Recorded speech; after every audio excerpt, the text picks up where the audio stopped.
अस्सलाम वालेकुम dear students, कैसे हैं आप सब? My name is Anam Rabbani and I am your teacher of social studies for class 6। बच्चों, आज हमने शुरू करना है chapter number 19, that is the Gandhara civilization. तो चलिए शुरू करते हैं। Main centre of Buddhism was Gandhara. बच्चों, अब हमने बुद्धिज्म के बारे में पढ़ा था। हमने पढ़ा था कि बुद्धा की क्या प्रीचिंग्स थी और वो किन चीजों को ज्यादा से ज्यादा लोगों में फैलाना चाहते थे। हमने पढ़ा था कि बुद्धिज्म नॉन वायलेंस को प्रीच करता था और इसके अलावा हमने बुद्धा की और भी बहुत सी टीचिंग्स के बारे में पढ़ा था। Now the main centre of Buddhism was Gandhara, यानी कि सबसे ज्यादा जहां पे बुद्धिज्म फॉलो किया जाता था उस जगह का नाम था Gandhara, a state in north west Pakistan. और ये किस जगह था? It was a state in north west Pakistan, यानी कि आज के नॉर्थ वेस्ट पाकिस्तान में जो जगह है वो उस वक्त कहलाती थी गंधारा। आप गंधारा की लोकेशन इस वक्त अपनी स्क्रीन्स पर देख सकते हैं ताकि आपको समझ लग जाए कि सब कॉन्टिनेंट में एक्चुअली किस जगह पर बुद्धिज्म सबसे ज्यादा फॉलो किया जाता था। Many sculptors, teachers and writers settled there in the capital Taxila. बच्चों, अब गंधारा का कैपिटल था टेक्सला। कैपिटल क्या होता है?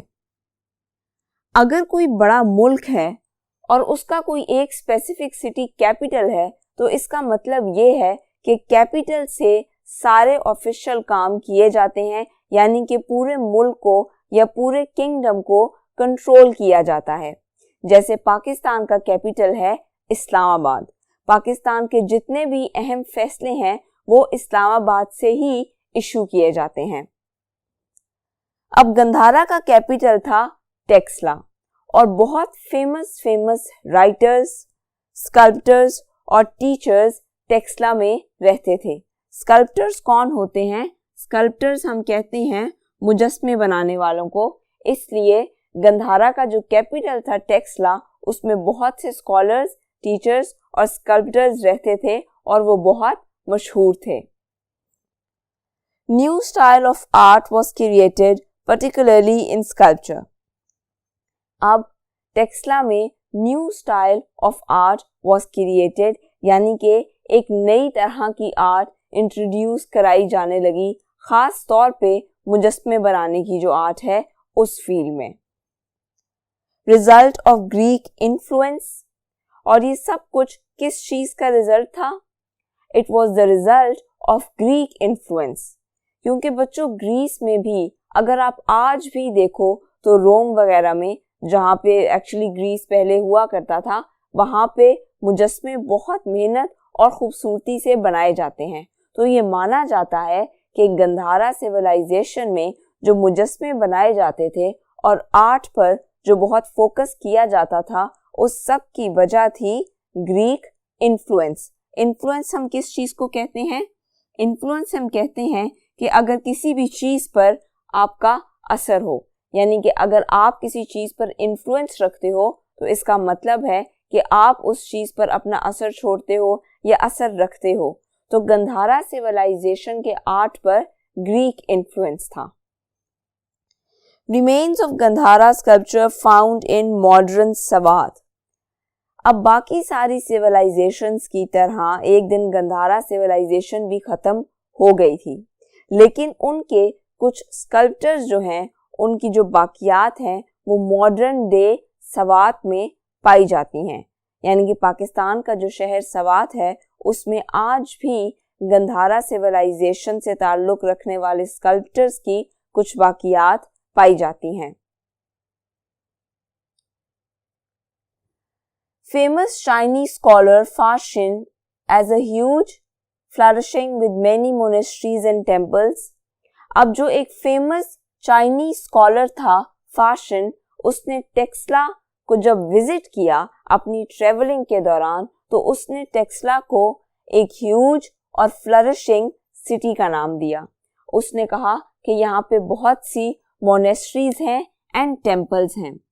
मोनेस्ट्रीज और टेम्पल्स बिल्कुल ऐसे ही हैं जैसे हमारे यहाँ आप कह सकते हो कि मदरसे हैं और मस्जिदें हैं, यानी कि बेसिकली ये रिलीजन से ताल्लुक रखने वाली बिल्डिंग्स हैं जिनमें मॉन्क्स रहते थे और अपने रिलीजन को प्रीच करते थे। Soon after this, it was destroyed by the invading Huns from Central Asia and did not recover. कुछ ही अरसे के बाद हंस ने इस टेक्सला पर हमला कर दिया। हमने हंस के बारे में पढ़ा था that they were invaders from Central Asia, तो उन्होंने इधर हमला कर दिया और इस हमले के बाद जब बहुत सी तबाही मची, जंगें हुई, तो उसके बाद टेक्सला को रिकवर करने में बहुत वक्त लगा। रिकवर करना मतलब दोबारा उसी हालत में वापस आना जिस हालत में वो पहले था। Another Chinese scholar, Huinsang, described Texla as just a ruin. अब उसी दौरान जब टेक्सला पर हमला हुआ था तो एक और चाइनीज स्कॉलर ने वहां से ट्रेवल किया और उसने जब टेक्सला की हालत देखी तो उसने टेक्सला को जस्ट अ रुइन कहा। रुइन हम कहते हैं अगर किसी चीज को तबाह कर दिया जाए। तो उसने जब टेक्सला की ये तबाहकुन हालत देखी तो उसने अपनी डायरी में यही लिखा कि इस शहर का कोई हाल नहीं है, ये सिर्फ तबाही है। आपने पहले देखा कि एक जब चाइनीज स्कॉलर ने ट्रेवल किया टेक्सला के अच्छे टाइम्स में तो उसने टेक्सला को एक ह्यूज फ्लरिशिंग सिटी बोला था, लेकिन फिर जब टेक्सला पे हंस ने हमला कर दिया तो उसके बाद जब चाइनीज स्कॉलर ने ट्रेवल किया तो उसने इसको सिर्फ एक रुइन कहा। Site of the city was lost until archaeologists discovered and excavated it. अब इस हमले के बाद बिल्कुल पता नहीं लगता था कि यहाँ पे कभी कोई शहर था भी। इसके बारे में पता लगा जब आर्कियोलॉजिस्ट के बारे में मैं आपको पहले भी कुछ लेक्चर्स में बता चुकी हूँ। ये वो लोग होते हैं जो हमें हिस्ट्री के बारे में बताते हैं, जो एंशिएंट साइट्स पे जाते हैं, डिफरेंट चीज़ों को एस्कवेट करते हैं। एस्कवेट हम कहते हैं निकालने को। तो वो बहुत पुरानी चीज़ों को एस्कवेट करते हैं और उन चीज़ों की मदद से हमें बताने की कोशिश करते हैं कि आखिर हिस्ट्री में क्या हुआ होगा। City was lost until archaeologists discovered and excavated it. तो फिर आर्कियोलॉजिस्ट ने जब इस साइट पर काम करना शुरू किया तो फिर उन्हें पता लगा कि ऐसी भी कोई सिविलाइजेशन थी, यहाँ भी कोई शहर आबाद हुआ करता था। Taxila is once again flourishing and important city. अब आज के दौर में टेक्सला एक बार फिर से एक फ्लरिशिंग सिटी है, एक इम्पोर्टेंट सिटी है। यानी कि उस सारी तबाही के बाद टेक्सला फिर से बनाया गया, फिर से उसको फ्लरिशिंग हालत में लाया गया और आज वो एक बहुत इम्पोर्टेंट सिटी है। After Alexander's death, Greeks settled in Bactria, modern-day Afghanistan and Tajikistan. मैंने आपको बताया था कि अलेक्जेंडर ये चाहता था कि वो पूरी दुनिया पर कब्जा कर ले, लेकिन he died at an early age. तो फिर उसकी डेथ के बाद ग्रीक्स कहाँ सेटल हुए? बैक्ट्रिया में, यानी कि modern day Afghanistan and Tajikistan में। आप मॉडर्न डे अफगानिस्तान और ताजिकिस्तान की लोकेशन अपनी स्क्रीन्स पर देख सकते हो। तो यानी कि ये बेसिकली वो जगह है जहाँ पे अलेक्जेंडर की डेथ के बाद ग्रीक्स ने सेटल होना शुरू किया। Again invaded subcontinent and set up their capitals in Texla and Charsadda. अब ग्रीक्स ने फिर से सबकॉन्टिनेंट पर हमला किया और उन्होंने इस इलाके पर कब्जा कर लिया और उन्होंने अपने कैपिटल्स किन सिटीज को बनाया? टेक्सला और चारसदा को। One of their rulers, Menander, encouraged learning, was a Buddhist, respected all other religions. और उनका एक फेमस रूलर था जिसका नाम था मिनेंडर। अब उसकी क्या खसूसियात थी? उसकी ये खसूसियात थी that he encouraged learning. encouraged किसको कहते हैं? encouraged हम कहते हैं जब आप किसी काम के लिए किसी को मोटिवेट करते हो। तो एनकरेज लर्निंग यानी कि वो इस चीज पर जोर देता था कि आपको पढ़ाई लिखाई करनी चाहिए और आपको डिफरेंट स्किल्स सीखने चाहिए। वॉज अ बुद्धिस्ट यानी कि वो बुद्धिज्म को फॉलो करता था and respected all other religions, और इसके अलावा वो तमाम मज़ाहिब की बहुत इज्जत करता था। यानी कि वो ये मानता था कि आप किसी भी रिलीजन से चाहे ताल्लुक़ रखते हो, you are able to be respected, आपकी रिस्पेक्ट की जानी चाहिए। और अगर आप किसी दूसरे रिलीजन के बिलीव्स को नहीं भी मानते तो भी आपने उसकी इज्जत ज़रूर करनी है। ये बिल्कुल ऐसे ही है कि अगर आज हम मुसलमान किसी हिंदू से मिले तो इसका बिल्कुल ये मतलब नहीं है कि आप एकदम गालम गलौज शुरू कर दो या आप उनके बुतों को बुरा भला कहना शुरू कर दो।